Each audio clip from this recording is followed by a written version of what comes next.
before the first light, before the first question, before even the thought of existence. There was nothing, not the cold emptiness of a vacuum, but a fullness too dense to be divided. It was not dark, it had not yet invented contrast. It was not still, it had not yet discovered motion. It simply was. Philosophers call it nothingness, but that word is already too loud.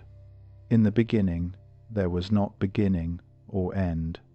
There was only potential, coiled within itself like a breath not yet taken. And somehow, within that boundless non-being, a trembling arose. Not sound, not thought, but the whisper of awareness wondering, what if that single hesitation cracked eternity open? Through that infinitesimal fissure, the universe spilled out. Light, matter, memory, time. All of existence was born not from something, but from the curiosity of nothing. Every atom still carries that memory, the ache of being pulled from the womb of emptiness. The stars burn to remember the silence they came from. And you reading these words are that same silence, trying to understand its own voice. What is nothing? Physicists say a quantum vacuum, a restless sea of virtual particles flickering in and out of existence. In 1/1,000,000,000 of a second, the void gives birth to worlds, then swallows them again without remorse. Mystics smile. They say, yes, that is God breathing. The void is not empty, it is pregnant. Every fluctuation is an embryo of form, every disappearance a return home. In this dance of appearance and vanishing, we find the first rhythm of reality, the pulse of being and non-being. Matter borrows its existence from this invisible ocean, and when it tires, it returns the favor, a cosmic loan paid back in silence. You are made of that same transaction. Every breath you take is emptiness becoming form, and form returning to emptiness. There is no true solidity, only pauses in vibration long enough to feel real. When you touch your hand, you are touching the void, momentarily pretending to be flesh. And when you stop trying to understand, you feel it, the weightless weight of being nothing at all, yet holding galaxies in your chest. The philosopher sits alone at night. No music, no prayer, no thought, just the hum of existence fading into its own echo. At first, the silence feels unbearable, a mirror with no reflection, a space too vast for identity to survive. But then, something shifts. He realizes that the silence is not outside. It is the listener himself. The absence he feared is the ground that holds him. The void is not the opposite of life. It is life without the noise of becoming. Every sound rises from silence and returns to it. Every idea dissolves back into the unspoken. Every love begins and ends in stillness. To see this is not despair, it is grace, because in the absence of everything, nothing is missing. When the self no longer clings to form, when even the thought of existence relaxes, something luminous appears within the dark, a radiance that needs no source, a peace that carries no name. The void is not empty, it is overflowing, with the potential to be anything, with the tenderness of never needing to be. And as the philosopher exhales, he feels the paradox dissolve, that nothing has weight, and its gravity is love.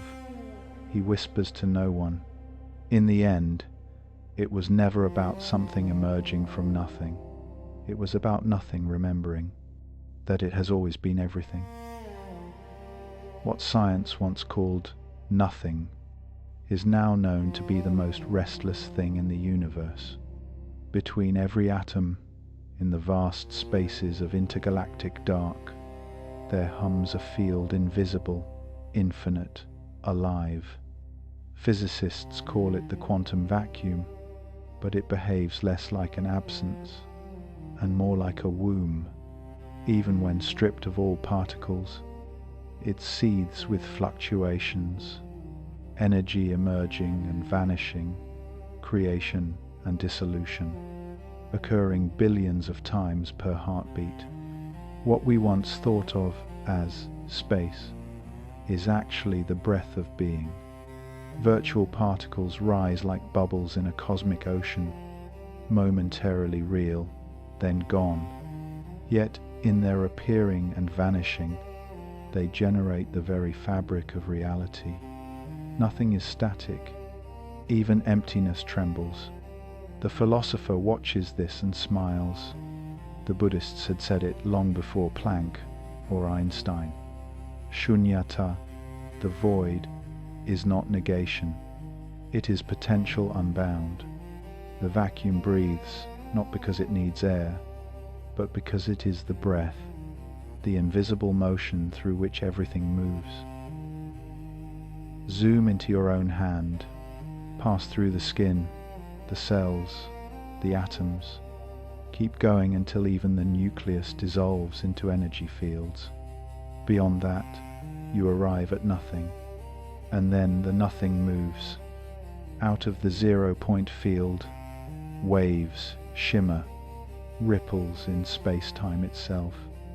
Each fluctuation carries possibility, a spark that might become an electron, a thought, a star, a life. The universe, it seems, is not made of things, but of breathing events. The continuous inhale of formation and the exhale of return. Birth and death are just surface ripples of a deeper respiration. When you breathe, you imitate the cosmos. Each inhalation, existence entering form.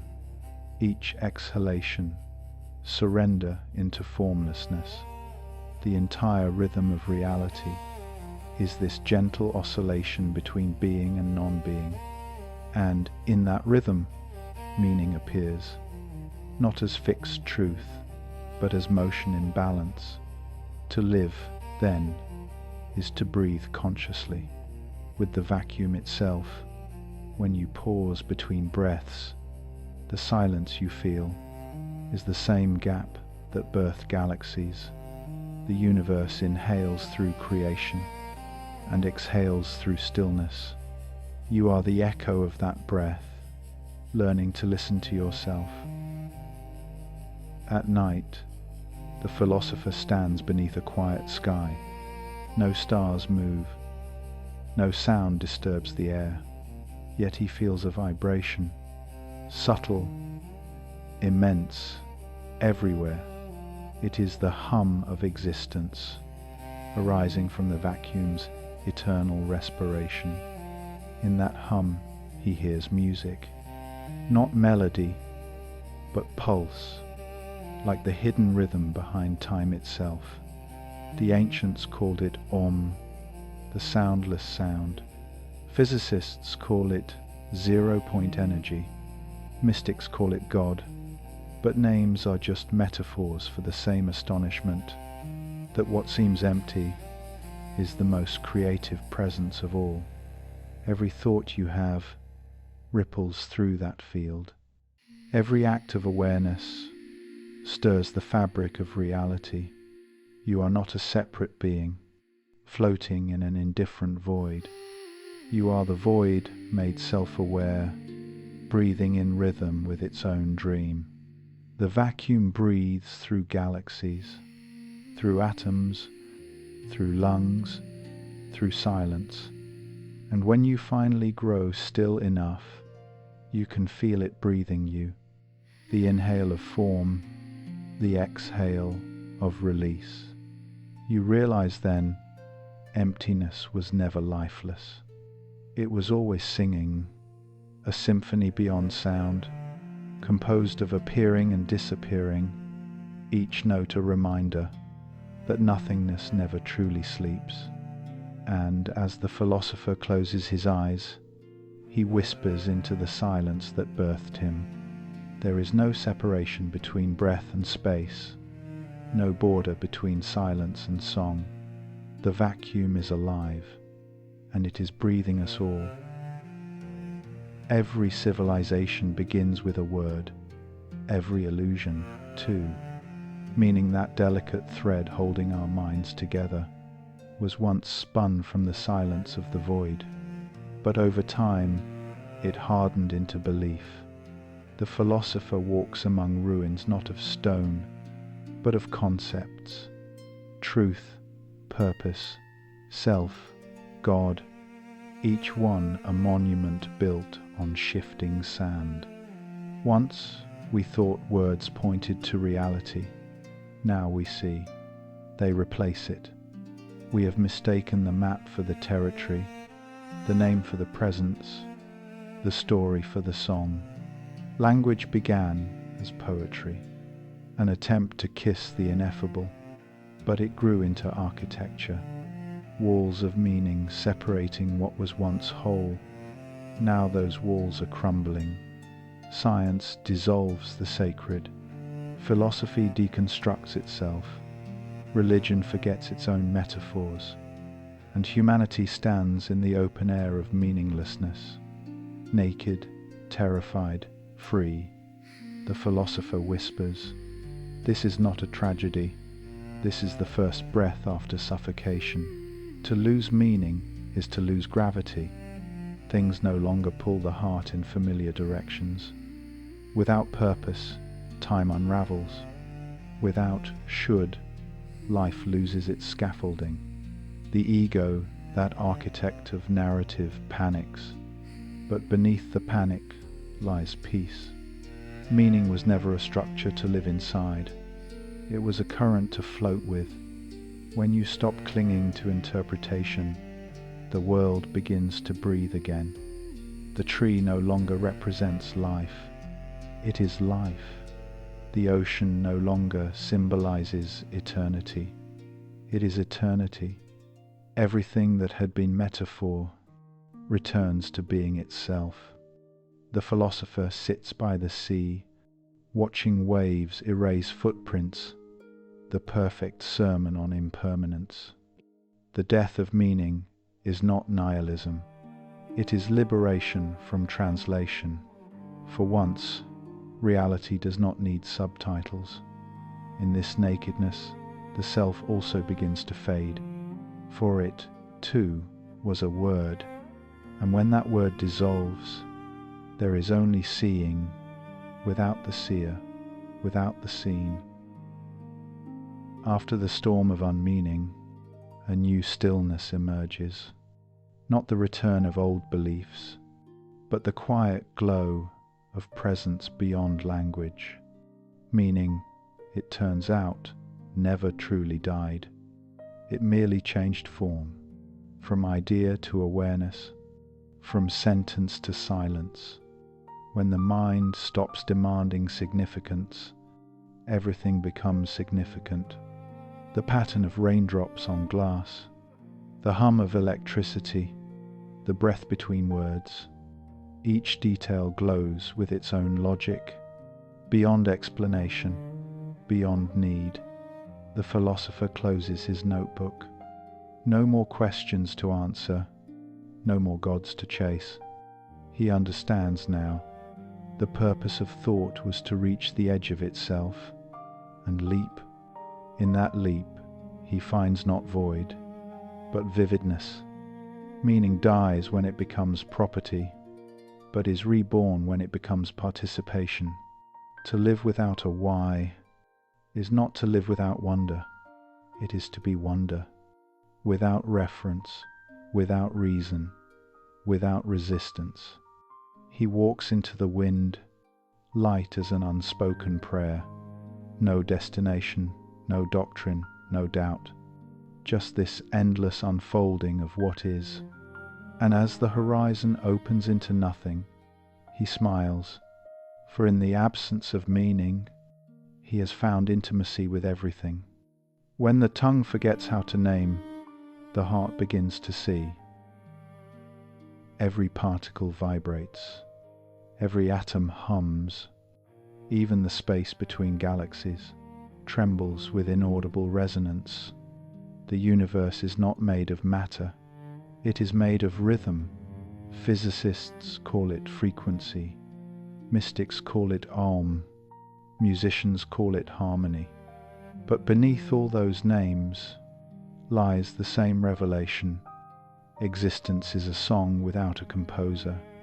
Long before the first ear, there was sound. Long before the first voice, there was vibration. Even now, as you read these words, your body sings, cells oscillating, blood pulsing, neurons firing, a private orchestra of the infinite. You were never separate from the music. You are the music, momentarily dreaming itself as a listener.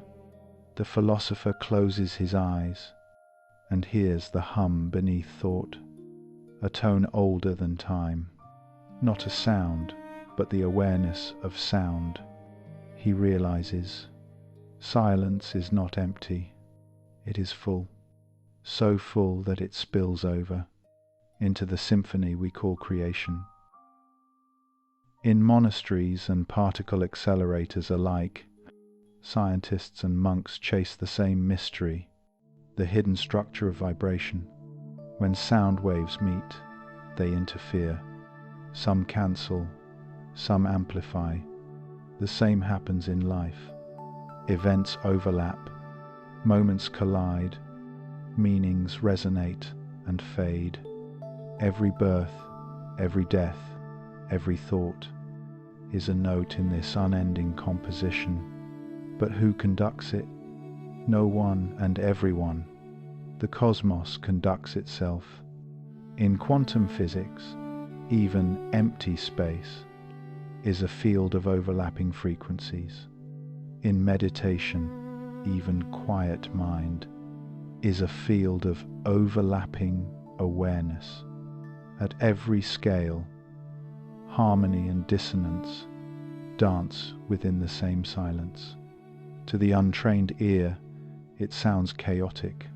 To the awakened ear, it is perfect. The philosopher smiles, for he finally understands that the void does not need fixing.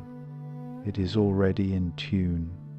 The tragedy of humanity is not that we cannot hear the song, but that we keep shouting over it. He breathes, and in that single breath, he feels the chord of existence vibrating through him, subtle, immense, forgiving. At twilight, the philosopher stands in a vast plain of wind. No melody, no words, just the low drone of the earth breathing. He realizes that creation is not a performance. It is an ongoing listening. Every being, from photon to philosopher, is an instrument through which silence hears itself. The birds are improvisations of light. The rivers are slow bass lines. The stars are sustained notes of gravity. And every human heart beats in 4/4 time with the cosmos. He begins to weep, not from sorrow, but from resonance. For in that moment, he is not a man hearing the universe. He is the universe, finally hearing itself as a man. The wind fades, the night deepens, and in the stillness, the hum becomes infinite. There is no listener, no sound, no separation, only the timeless vibration of being aware. And from that boundless tone, a whisper arises, not spoken, not heard, but understood. The silence was never quiet. It was singing you all along. Once, there was a God who lived above the clouds. He was perfect, complete and alone. But perfection cannot move, completion cannot grow. So one day, that God did the only creative act left possible to him. He vanished. In the instant of his disappearance, the universe bloomed. Light, time, gravity, laughter, all the children of an absence so infinite. It had to become everything. Humans have spent millennia searching for that vanished face. They built temples, sang hymns, invented guilt, but the hollow throne remained unoccupied. And in that vacancy, life found its room to dance. For if God had stayed, there would be no you, no choice, no love that wasn't predetermined. The divine had to hollow itself out, to make space for experience. The disappearance was not a punishment. It was the first act of compassion.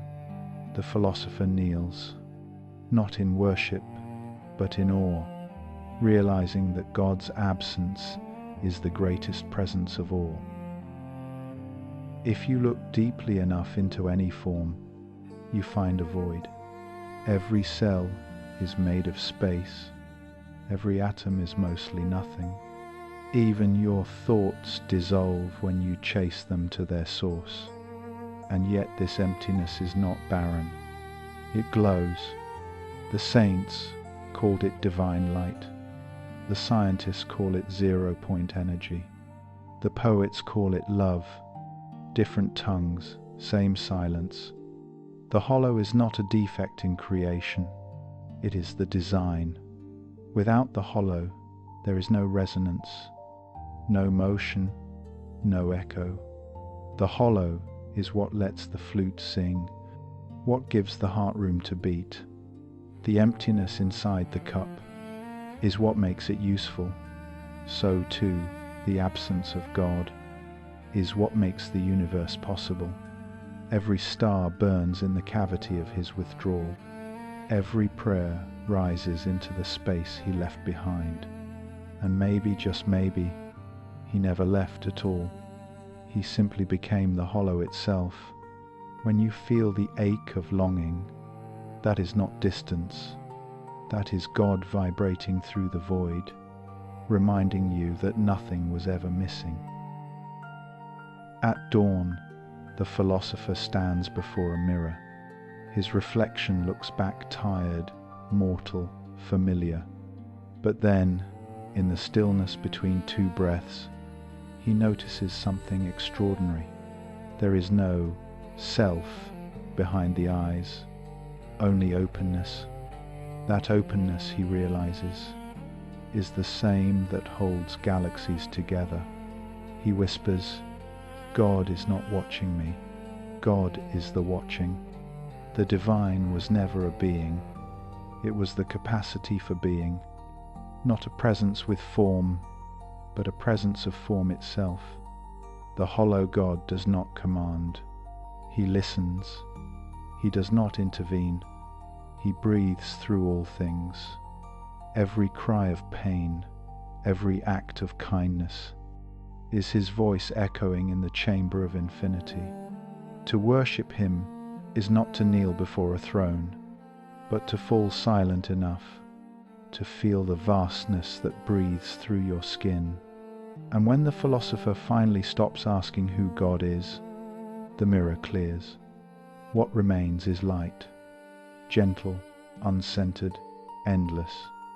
He smiles because he understands now. God is not missing. He is everywhere that you stop looking. In the pause, in the ache, in the gap between your thoughts, the divine waits, not to be found, but to be remembered as absence. The philosopher once believed that to exist was to be seen, to be named, to be remembered. But now, standing on the edge of nothing, he begins to suspect otherwise.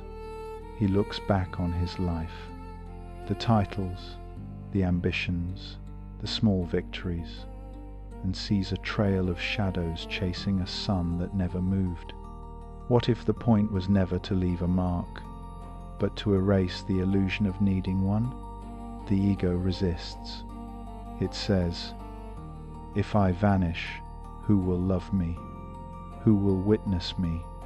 But the universe whispers, "No one must, for you were never outside the witness."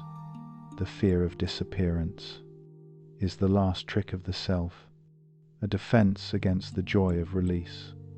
Every wave fights the shore, not realizing the ocean was never lost. The philosopher closes his eyes. He does not fall, he dissolves. And for the first time, the silence inside him feels like freedom, not death. Everything you see is already vanishing. The mountain erodes, the body decays, the stars die quietly in the dark. But the vanishing is not violence. It is rhythm. Disappearance is the way reality breathes. Every moment exists only because the previous one agreed to leave. The flower's beauty depends on its fading. The song's meaning depends on its ending. To disappear is to cooperate with eternity. The philosopher walks through a city at dawn. Shadows lengthen, dissolve, reform. He realizes every building, every face, every sound of footsteps is a temporary architecture of light. He does not mourn their impermanence. He celebrates it, for in impermanence there is mercy. If nothing lasts, then nothing can truly be lost. The self, too, is just a temporary pattern, a flicker of memory in the mind of the void. To hold on is to suffer. To let go is to become what always was. Freedom is not in preservation, but in participation, in being fully here without insisting on staying. At sunset, the philosopher stands at the ocean's edge.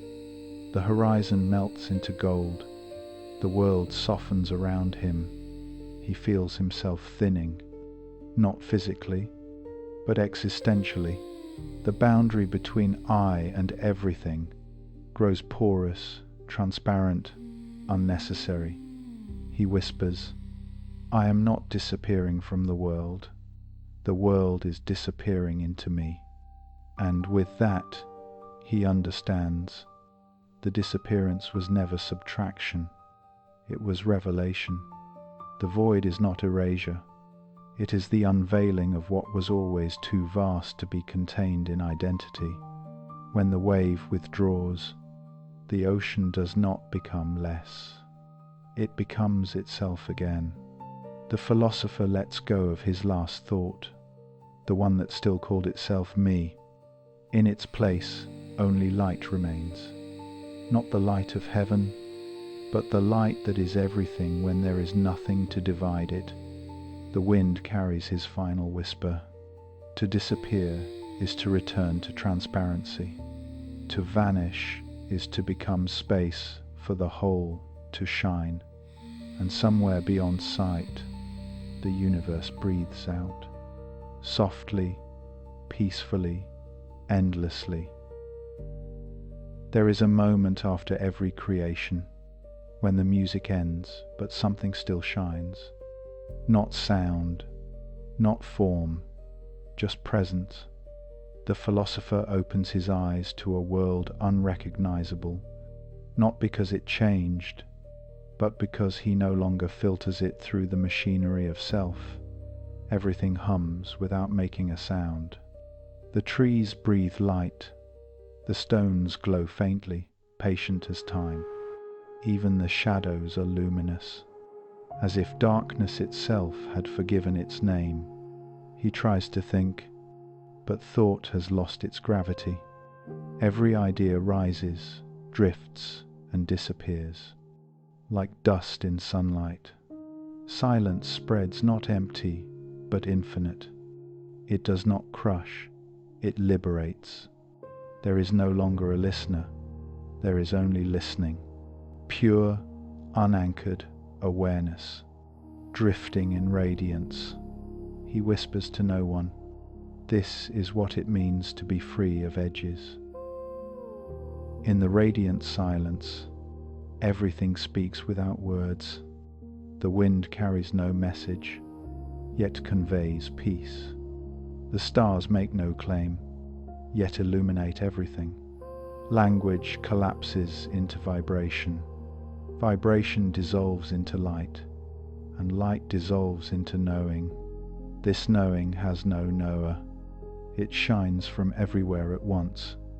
A consciousness without center, a love without object. The philosopher feels himself dissolve into the shimmer of it. The boundaries between being and knowing fade like morning mist. He realizes silence is not absence. It is the final form of communication. Every heartbeat is a syllable, every breath a prayer, every pause a cathedral. Creation has not ended. It has simply stopped pretending to be noise. The universe is still singing, but now its melody is pure stillness. The philosopher stands within the light. There is no sound, no shadow, no self, only clarity, boundless, uncaused, unowned. He has no eyes, yet he sees.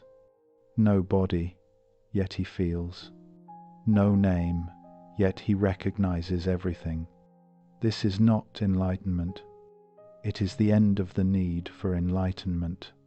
There is nothing to awaken from, nothing to become, nothing to seek. Reality has folded in on itself and found it was never two. Silence has remembered its radiance, and radiance has remembered its silence. He does not call it God, for that would divide the nameless. He does not call it void, for that would deny its beauty. It simply is, a timeless shimmer, aware of itself through no one. And then, as the light grows softer, he feels something like a smile, not his, not anyone's, just the gentle curvature of being pleased to exist. The cosmos breathes one final note, not sound, not light, but recognition. The silence is not after everything. It is everything, aware, eternal, and free.